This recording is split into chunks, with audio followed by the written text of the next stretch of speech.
Jake, what up, brother? Oh, not much. Not much? Good to be here. I would like to clear one thing up, though. Hey, talk about it.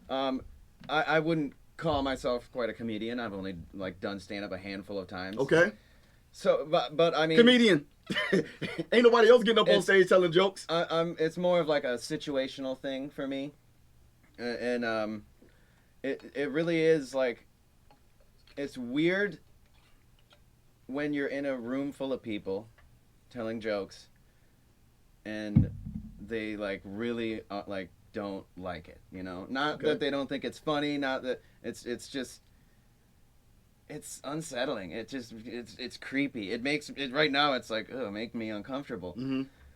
And like last night I was watching a bunch of Carlin. I took down a few notes. George Carlin, and so, for those who don't understand who George, because George Carlin may not be everybody's taste, but I would tell you this: many people will argue and say a lot of people will say George Carlin is a student of Richard Pryor.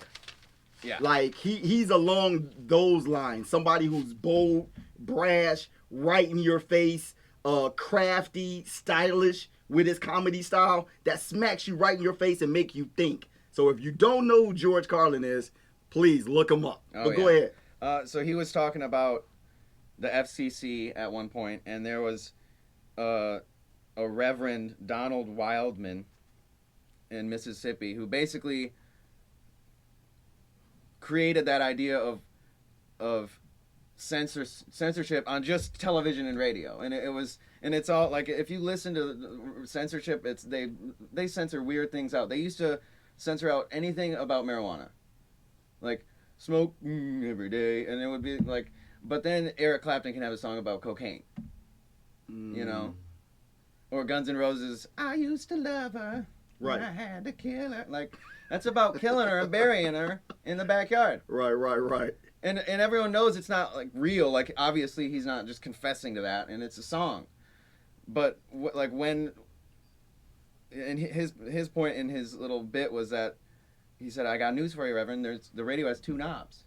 One turns it off, and one can change the station." Ooh. And to me, that really hit home, because that's always been my big point, and the biggest takeaway from Carlin for me has always been that you don't have to come and see me. You don't have to come and watch. You can go. Or like the new Chappelle, when he says, you bought tickets. Right. You know me. You know what I'm known for. And at this point, that far along in his career, everyone knows what he's known for. Yeah. Everyone knows his style of humor. And if you don't like it, don't watch it. And you know what's interesting? He just received the Mark Twain Award. Yeah. Dave Chappelle. Yeah. So what is this weird dichotomy that we have here, where at one moment we want to degrade a comedian, criticize, almost ruin the cancel culture folk? Who are these folk anyway? Who are these whatever group is offended at the time? Lonely people. That's all I can think of anymore, is that they're just lonely and they need that, like, I need to be offended by something. Right. And it could be like I don't remember the dude's name, but it's that guy from SNL who was about to be on the show, and then someone dragged some old stuff up, and they canceled him, and it's just weird, and it's scary, because I mean, I by no means have any success or any like I'm not known as a comedian whatsoever. I'm more known as a musician through my circle, but it's scary to think that could just happen, like how you need to tread water and oh no, I don't know. And but let me ask this question: why is it scary though? Like why should it be scary? Because here it is. You say lonely people. I say, well, they're lonely people that's organized. Yeah. Think about it. How is it that these lonely people, quote unquote, well, let's give them names, because they got names and they want to go by it. It can be. Here's what's funny, and I don't want to get too ahead of myself, but we talk about Carlin. And if you haven't seen a bit on Carlin, go to YouTube and look up how he talks about your First Amendment rights, or the rights of this country. We're basically saying how if you live in the United States of America, you really don't have rights. Mm-hmm. Your constitutional rights is just as good as the tissue in your bathroom. He's making that point in that reference. So when you look at it, it's interesting to me. Let's use Kevin Hart for example. Did you get a chance to see his last special? I saw his documentary? the first episode of it. First episode. You know what? I was glued. Oh yeah. I was glued to the television. At first, I was like, something else about Kevin Hart. And I like Kevin Hart a lot, but I was like, I don't know if I want to spend time watching this. It was over the holiday, so I had some time on my hands. That dude he's got to be like, I knew he worked hard. Yeah. But, geez, he like, just that showed how the next level and why he's successful exactly. Physical fitness, successful. all that. Successful. But check it out though. So Kevin Hart had issues with the LGBTQZFY. Yeah, all that. All them letters. All that. Because we don't know him. No. Unless you bought that life. Like, I don't. And I'm not going to sit here and try to fake and act like I know it. Here's the deal. Yeah. I looked at Kevin Hart. Kevin Hart, he went through the whole thing. And look, his maturation process is his process. He cracked jokes dealing with him and his family. They waited till he got to the pinnacle of his career, a high point in his career. And these lonely people you speak about, they organized and said, we don't like that. No, we gonna stop you from doing the Oscars, or we gonna make such a huff. Now watch this now. In that documentary that just aired on Netflix, here's the deal. He sat there and said, he said the other word other than Negro. Okay? He said that word all through the documentary. Mm-hmm. I didn't see nobody from the LGBTQZ, F, Y, and Z come out and be like, we're so hurt. We're so offended. He said the N-word, like they like to say a lot. See, then what? If you're offended by things, see, so you pick and choose exactly what you're offended by. You cannot, and that's all it is they pick and choose what they want to be offended by when there could be something just as offensive, and also they forget it's a joke. Everyone, I think that's like has a sense of humor, regardless of whatever you are. Like they know Kevin Hart's not gonna beat his son if his son came out. And you see that in his, how close he is with his family. He's not just gonna do that, Right. It's a joke, and it's a dark joke, but if you don't have the stomach for it, don't just say, oh yeah, I don't agree. The best thing to do if you are actually offended and if someone is offensive is to ignore them. Right. Because if they're truly trying to be offensive, like in direct hate, then they just want to do it for attention. They want people to like see them and get attention. So ignoring them is the best option. So let me ask you this: so if we know these rules and you're giving the answers to the test, to life's test, you just gave answers. You gave 2 thus far. Look, it's an on-off switch. Or you don't have to buy a ticket. You don't have to listen to this style of comedy. So my thing is this: why do we allow these cancel culture people to be as powerful as they are, to almost bring certain entertainers or everyday people to their knees? Why should they have that much power? Does the First Amendment not protect the sanctity of comedy? It should, but I think one of the main reasons for that is that it's easier for companies to just let somebody go because of something that they said or something they may or may not have done. Okay. Because, we can't, have that reputation. Sorry. And it's like more and more companies need to start standing up to that. But it's hard. I think it's hard because, like us, we're the little guys. We, obviously we want to see change, but change, I think, has to come from there. And like companies have to back people up and say, no, we stand behind this, Now, it's interesting that you say that. Now, because here's the thing. My wife said to me, she was like, well, I was like, well, if I was Kevin Hart, that's what if I was Kevin Hart. And my wife was like, but you're not. And she was like, well, you don't have nothing to lose. Basically, she know I got stuff to lose, but not on Kevin Hart's level. So I'm like, okay, fair. I say, but at Kevin Hart has quote unquote supporters, correct? Fans, correct? So Tons of. if that's the case, then why the Oscars were allowed to get away with what they? Because you said these companies should take a stand. And last time I checked, anything that makes a company are the people that have either the purchasing or the viewing power, right? Mm-hmm. So how is it that we as a people? So are we as the people, we the people, right? Constitution, right? Are we the people allowing things that are not constitutional to go forward? Should we have stood up? Should we have backed him? Should we have supported? Or watch this. Or are we all just self-serving? Are we all it's self promotion, self taking care of self first? Are we just all that? Are we just all full of wind? Just talking the good talk? Because I don't know about you, but I'm pretty sure, yes, you do. I know you love your good comedy. Oh, I love it. So why are we not protecting? I think that's also why people loved the Ricky Gervais monologue. Okay. So of course we'll give us a background of what happened. Basically, if you haven't watched it, it's about 8 minutes long. Go on YouTube. It's awesome.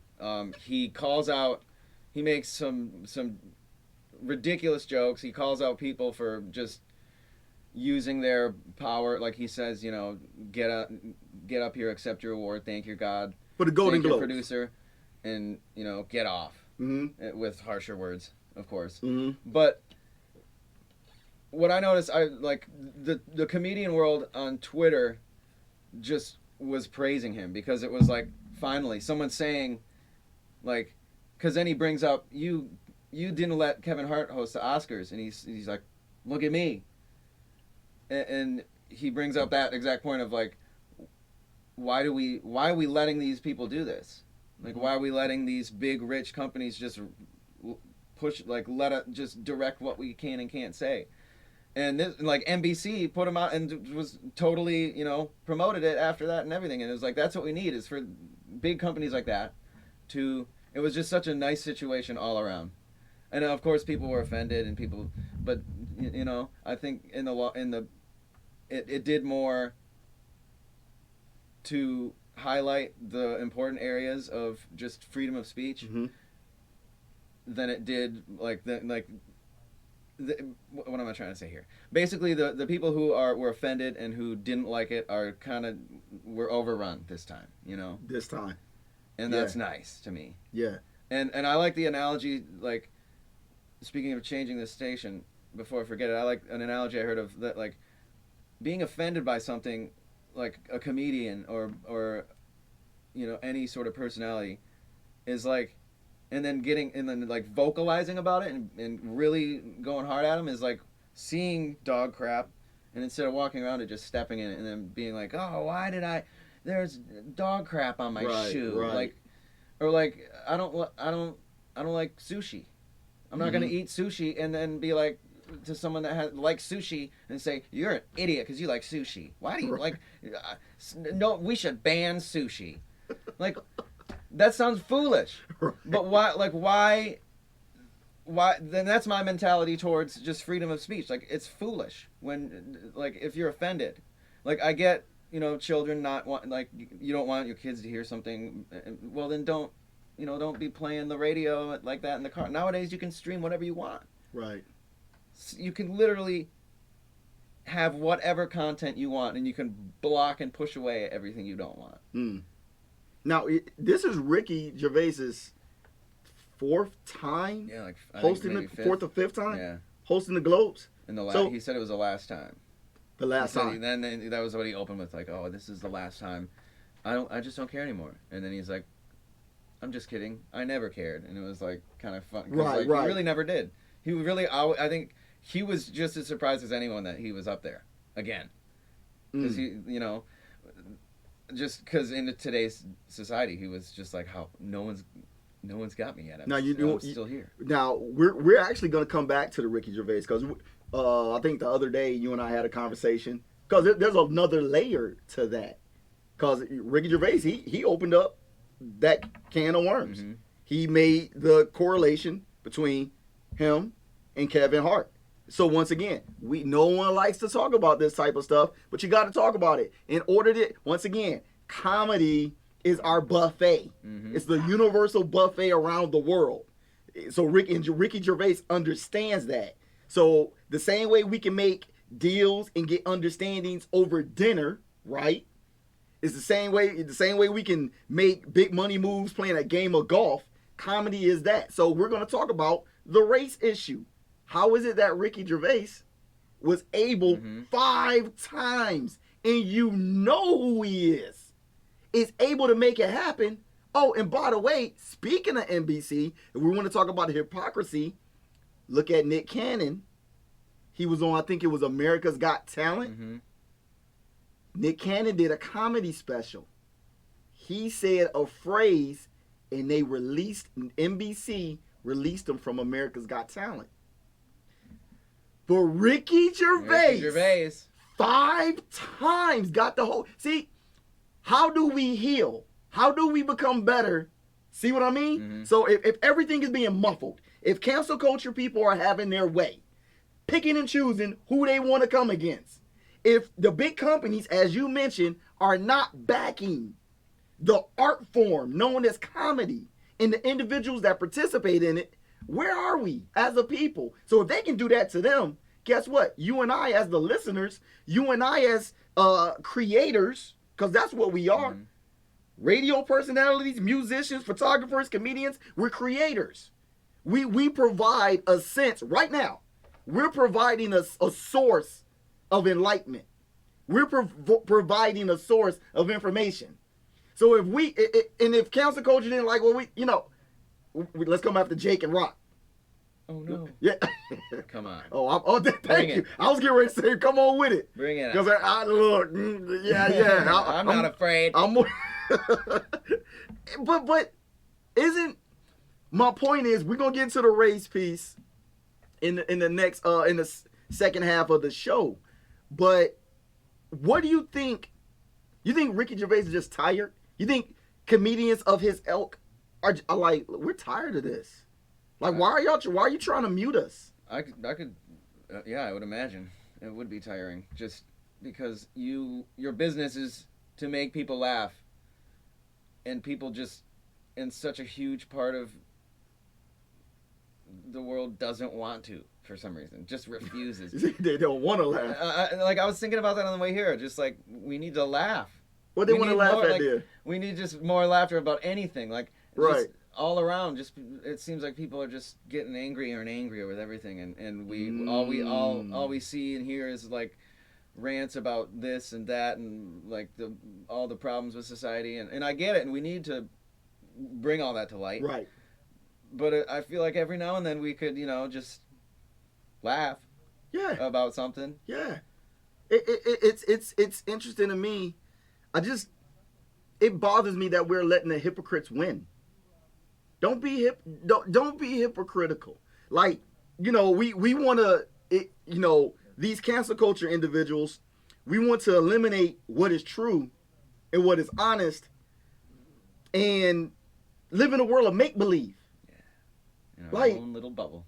Yeah. We want to create our own world and then never set foot outside of it. Yeah. And then when we do, we're going to cause a stink because it makes us uncomfortable. Like you ever look at it? What is that dinner called when the comedian comes to and they what is it? It's like some kind of inaugural. It's an annual dinner, I believe they do for the president. It's whatever. What is it? A media press type? Yeah, the press dinner or something. Yeah, and it seems like the comedians have become dinner. I think. There you go. Something like that. And the comedians are getting more raw and more raw, but isn't that that's why they're there? Doesn't it hark you back to a time that, as if you and I lived during that time, but we can think about it like the medieval times, right? Yeah. Then it was the king. The king had a what? A jester. A court jester. And usually, historically, that court jester's the duty of the court jester really wasn't to entertain the whole public. They had other street performers and stuff like that. Freaking swallowing fire and throwing darts at a lady, and I don't know what else they were juggling kids. I don't know. Yeah. The jester. Juggling. I'm a part-time comedian. The jester was the jester was job was to release the stress of the king. Yeah. When they were dealing with the plague. No one needed to laugh more in society than them. So I know, right? Hats off to the jesters during the plague. But what's funny is I did some research. The jester was always on kind of like on pins and needles. Yeah. It's like you were needed. You didn't make them laugh. Right. But you were needed. That's like a position. Can you think about how deep that is? You're like king, queen, prince, princesses, dukes, earls, duchesses, royal guard, Yeah. knights. They needed to laugh. Then you got the jester. That's what I am in today's world. I'm just kind of. You're I a wouldn't jester? consider myself a stand-up comedian. More of just a jester. More of a court jester. More of a court jester. Come on, man. I'm here to just ease the tension. But I like where you at. See, I like what we're talking about. Ease the tension because it matters. Exactly. It matters. And I believe if comedy continues to get attacked in a manner in which it's being attacked, you said it just a little while ago. We're really up at, like, look, people, rumor of war. Like, I've never seen, this is the first time, me especially being a military member, and I've been in situations where, as we say in the military, the balloon is getting ready to go up, and you're like, oh, snap, it's about to happen. We're going to war. Like, I've never seen so many civilians, like just on edge. Oh, gosh. Yeah. And I'm sitting there looking like, I understand, y'all. I get it. Okay. Trump ordered that a general get killed. That's not cool. It's one dude. Like, look at what Iran can do. Okay, I get it if you want to get into hypotheticals. Who can Iran partner with to attack America? I get all that. If you want to let your mind race with all of that, it's possible. Over one general? Yeah. And I'm hearing people, and I'm up here trying to talk to people. It's like, I'm the only guy that served in the military out of people. Like, I'm the guy. But y'all looking at me like, we going to war. So then when Iran did the missile launch, and I'm like, they fired at a bunch of nothing. Yeah. Like, even if it did hit the military base, okay, yeah, I don't have all the intel. Maybe it did hit some important, and America's not going to let them. I got it. But if it did, look, we'll know. Trust me. Some jets have been scrambled, and Iran would have get. Trust me on this. At least I know that much. But people we don't want it. That showed the tension of our country. And guess what we need at that time? The comedian, the jester. Where will we be? And I just think, it's like everyone gets angry. Like, we all get angry with one another from time to time. But there's that moment when you, like, cool yourself down, you walk away from the situation, and then you kind of are like, all right, I acted like an idiot. And you can kind of, like, ease that tension between someone. And it's way easier. Yeah. But I feel like, just a huge part of society is not having that, like, let's walk away and take a breath. Yeah. Like, just walk away, take that breath. I feel like I'm just, like a therapist. Like, we all need to laugh. We need to walk away, take a breath. Live, laugh, love. Well, you know what's funny? the Bible actually speaks on that. Say laughter does the heart good like a medicine. Oh, yeah. And it's also been scientific. I don't know what it is. Something about, once again, here I am quoting stuff like I'm some kind of doctor or something, but I did stay at a Holiday Inn. And here's the deal. That's right, Dr. Rock. Dr. Rock. Here's the deal. I don't know if it's the or the opening up the lungs or whatever it is or the giggle. It keeps you healthier. It releases tension and stress. Yeah, it's hard to be mad. Endorphins. You ever see how it's hard to be mad and angry or happy at the same time? You can't do it. You ever seen somebody who's crying, but then somehow someone made them laugh? Yeah. How is that? How can you be mourning and then you start laughing? You got tears coming out your eyes, but you found something funny. I think it's like a natural thing for us. at this point. What's a Like- natural thing? Like that, like when you're in a dire situation like that, and somebody like you lost someone, and you're crying about it, but someone makes a little joke just to make like you want to be happier just as much as they want you to be too. Oh, I like that. So I like that. Like I get that how like because I think we've all been in that situation where we've been down and someone made us laugh, and it just makes you feel better. It doesn't fix the situation or anything, but it calms you down. It kind of gives you that breath of like, oh, fresh air. That was okay. Everything might not be so bad. You know? Yeah. I mean, I like where you're going with this, and I believe that there has to be us as a people. We have to stand for what we cherish. Mm. I mean, if we let that get taken away, the ability to laugh, and I applaud the comedians that stand up and fight it. I know like a comedian like D.L. Hughley, he's not having it. Mm. He said he's not apologizing for one joke. And if I'm not mistaken, D.L. Hughley still has a nationally syndicated radio show. D.L. Hughley still tours. Oh, as a matter of fact, speaking of D.L. Hughley, one of his partners have come up under attack. George Lopez. George Lopez tours with D.L. Like they have a tour together. I believe it's George Lopez, D.L. Hughley. It was what was Eddie Murphy's brother, Charlie Murphy, before he passed. Yeah. And who else? Eddie Griffin. Yeah. I believe he's okay. on the tour. I love Eddie. You like Eddie Griffin? You like him a lot? He's cool. You see Undercover Undercover Brother. Yeah. Undercover I love Brother. that movie. You know you're talking about doing a 2. Oh no! Yeah. I don't want to see a 2. Don't do it. I could still watch the first one 100 Hey, times. I know, right? And you know what's funny? Dave Chappelle Mm-hmm. was in that as well. Yeah. Yeah. He was a conspiracy brother. Yeah, I love it. You know who else was in there? He's more so he's an actor. I don't even know if he was a comedic actor, but he was funny in that movie. What's the dude? He's doing like the Neil Old Patrick Navy. Harris? Yeah, He he's was doing like Old hilarious. Navy commercials now. He was funny in that Yeah. movie. I don't He was know anything hilarious. else that he's been funny in, but he's funny in that. I was like, wow. Yeah, I think that movie is like a cult classic. Yeah. Like I don't know how well it did. I don't in know a movie lot of theaters. people that I've connected with over that movie because every time I say, "Oh, have you seen Undercover Brother?" People are like, "No, I don't know what that is." No, that's a good movie. But it's a good one. You know It's a what's classic. funny? You know what's funny? It sort of relates to what we're talking about. Think about it. It was kind of like The Man. Mm-hmm. You know, the man was programming people through fried chicken or something. So there was some kind of system that powers to be were trying to program people. They programmed Billy D. Williams Yeah.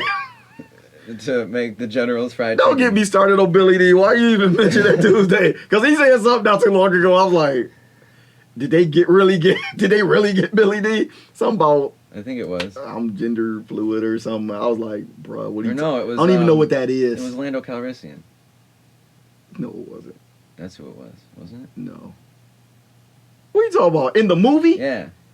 No. No, I'm confused. No, he I'm was a getting off general. track. Yeah, you talking about Star Wars. That's because you're a Star Wars dude. Talking about Lando Calrissian. Isn't he? You say you saw the new Star Wars. It's in the new. Yeah. He's in the He's new in one. it. Yeah. Yeah. I haven't checked it out yet. I seen some reviews and they said it's kind of weird. Yeah, All right, hey, I look. liked it. Our brother has called in. Nice. Hey, you got him right there? Yeah, go ahead and put him on the air. Hey, what's going on, sir? What's going on, bro? Hey, what up, though? Hey, let me introduce you real quick. Ladies and gentlemen, right now, I got a brother on the line. He's calling from, where are you from again, bro? Don't let me, I want to get it wrong. I'm from Alabama, Valley, Alabama, but I live in Atlanta right now. Okay, see, that's what I'm just going off of what I see. I was like, man, like he loved Alabama, but it seemed like he repping that other A. So, No.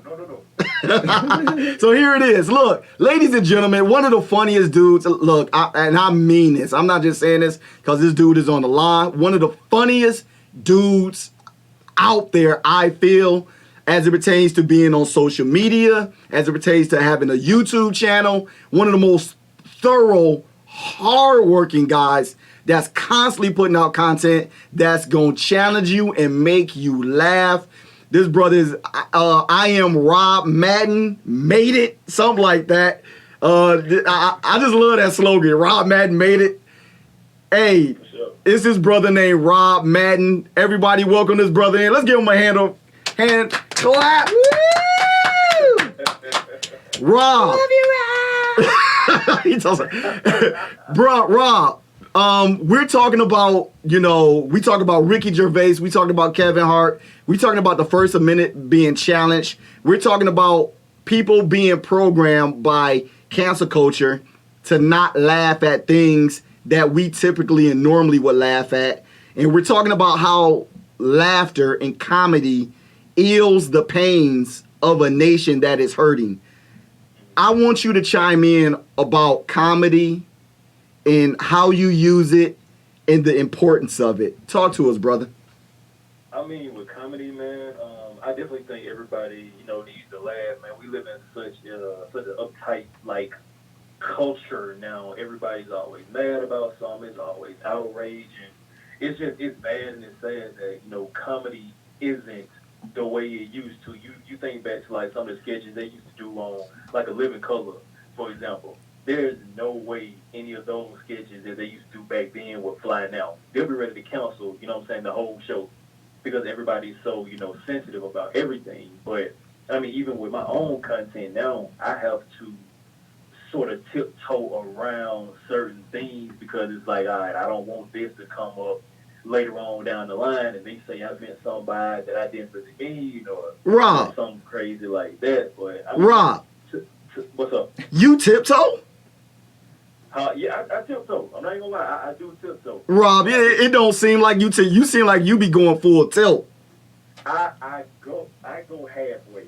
I don't go to full way. Halfway. I go halfway. I go to the edge of the bridge where I can see the water, but I don't jump in the water. Yeah. So I mean, tell us else a little, because I really want people to follow you and check you out. Because I don't want this. Go ahead and give us your social media plug real quick. Oh, for sure. I am Rob Madden on all social media platforms. That's Twitter, Instagram, Snapchat. That's IAMROB MADDEN. And of course, my YouTube channel is youtube.com/RobMaddenMadeIt. And you can find me on Facebook too, Robtavius Madden. That's ROBTAEVIOUS. Thank you, brother. Now, let me be honest with you and frank with some candor, because you and I, I met you, bro, and I think I met you in the A. We got a mutual a friend and acquaintance. She connected and brought all of us together, and from there I was following you, and I met, me being a certain man that I am, I ain't got no shame in it. There's some things I can entertain, like my brother Jake just said here. There's some things I can look at and laugh and take into my system. Then there's some things that, I'm like, okay, that's, even though it's funny, I don't indulge in that. And I don't think that's an insult to any artist. Mm-hmm. And I think that's, quite frankly, the responsible way to handle yourself when it comes to comedy. We have to have more respect, I think. Yeah. Another thing, have respect for, if it's not your style of comedy, not your style of music, not your type of food you eat, anything, just have respect for the fact that, well, someone worked hard on that, and they're trying their best, and they're trying to get better, and respect that, like when we were talking about George Lopez. I'm not the biggest George Lopez fan, but I'm not going to do anything or say anything that might, talk crap about him on the radio or on social media or anything just because I don't like him. Right. I'm just not I respect that he works hard and does his own thing, but it's just like you said, I don't indulge in that sort of thing, so I can't relate to it as much. Yeah. And my whole thing is, it's I hate when people are you're not funny, or this person's not funny. It's not that. Just say they're not funny to you. Yeah, and that's exactly. Cool, because you're not going to be funny to everybody. I go by the rule of 10. 3 people going to like it, 3 people not going to like it, 4 people going to be on the fence about it. Yeah, it's about acknowledging. When I put out content, that's how I judge everything I put out. I know 3 people gonna like it, 3 people not gonna like it, and 4 people gonna be on the fence about it. Either way, they're gonna watch. But I just hate when people do the whole "you're not funny" thing. Like, nah, man, I'm not funny to you, and that's fine. You're not gonna be funny to everybody. Exactly. Everybody's not gonna like your content. No, you're 100% correct. Now, did you get a chance to look at the Ricky Gervais thing lately about the Golden Globes? I did not. I did not. You got to fill me in on what's going on.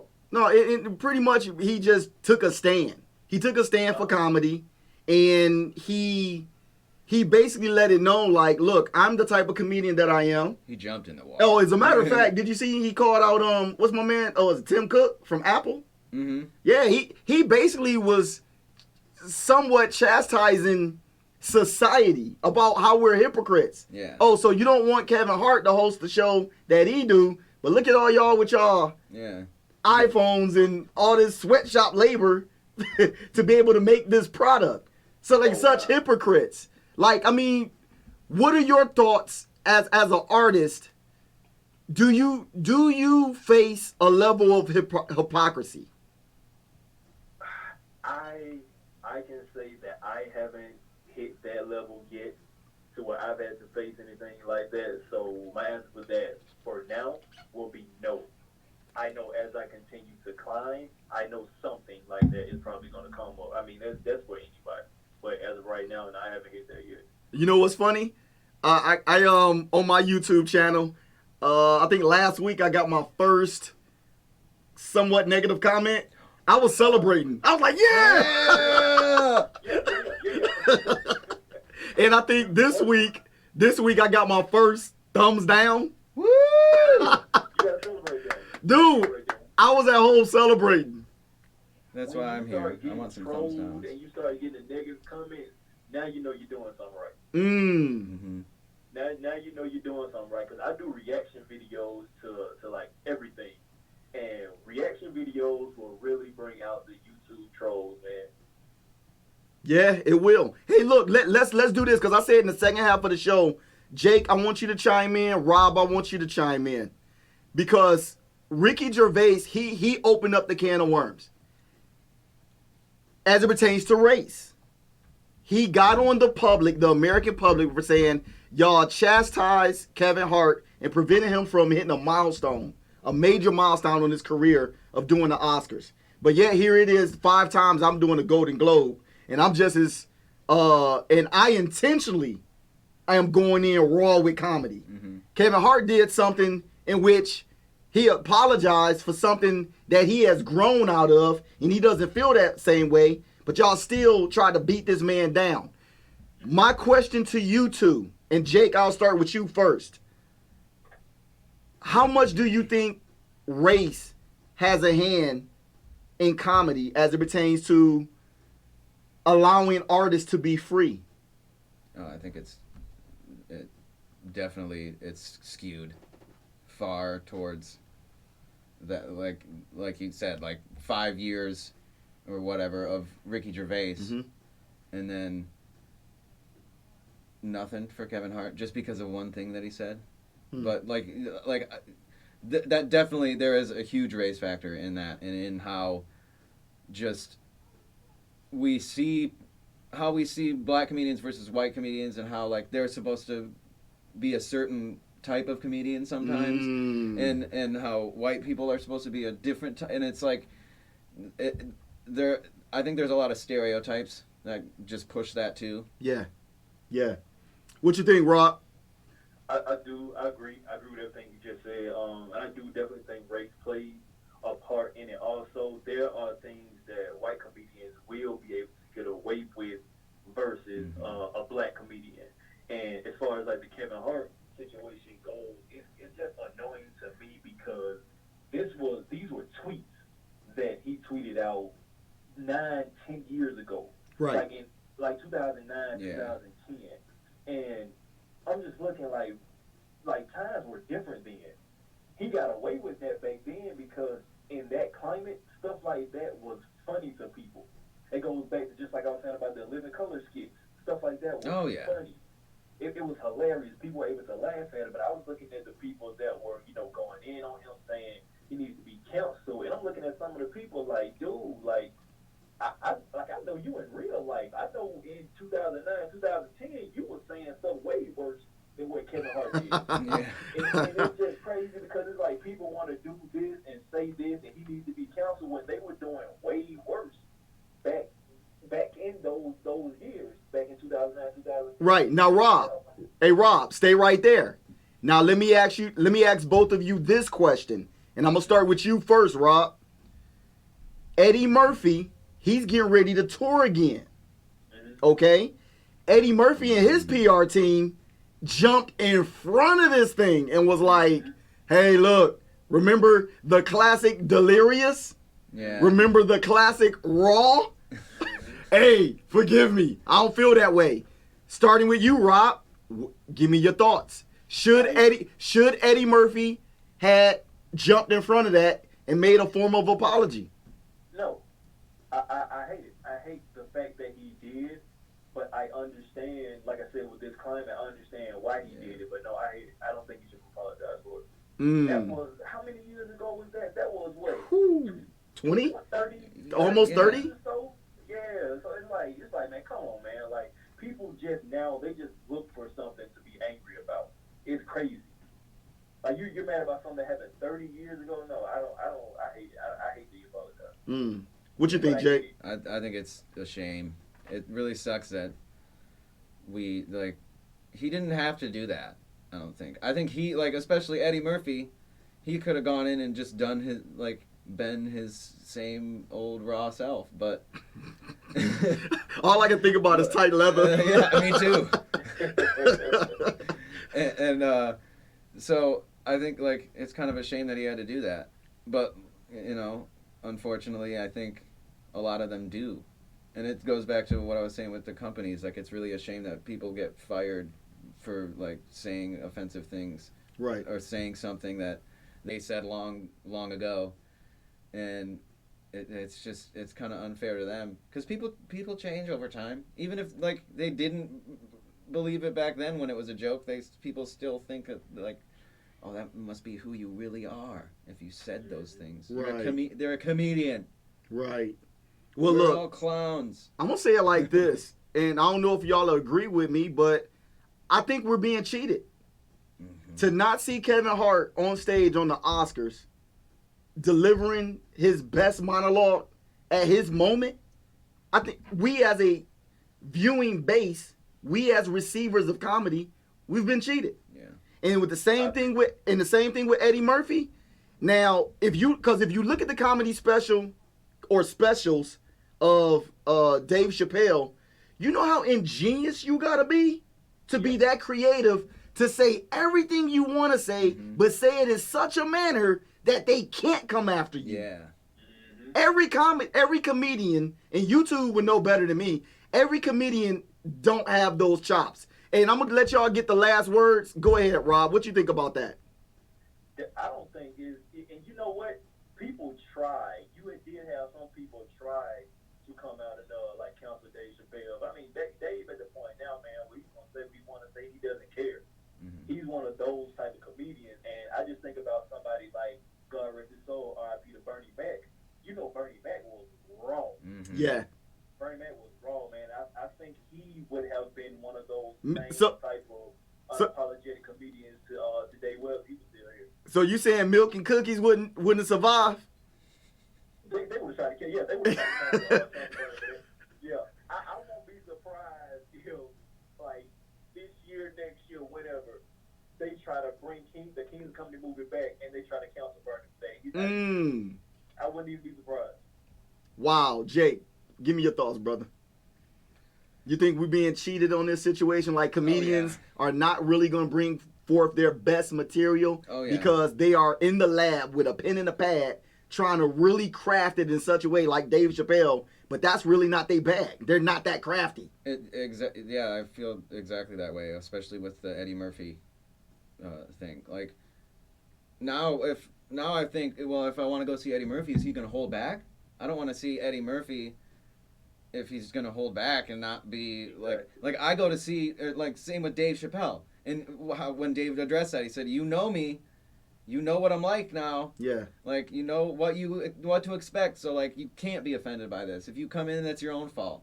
And it's I don't want to go see Dave Chappelle and have it just ruined because he's holding back or whatever. And it's I'm going there specifically to see that sort of raw comedy. Yeah. And the people that don't like it need to just relax and let us. Like you're exactly right. They're cheating us out of what we enjoy watching. Yeah. Because they don't particularly agree with it and like it. Good deal, man. Hey, look, that's our time on this segment. Rob, my brother, thank you for calling in, bro. Man, I appreciate you, bro. Hey, look, we gonna make sure that we get this up on social media, and we gonna get this shared, and I'm gonna make sure that everybody gonna tune into you, and so they can get some of that good raw comedy you said you tiptoeing on. I want to see you jump in the water, Rob. All right, brother, be good. Holla at you. All right. All right. Hey.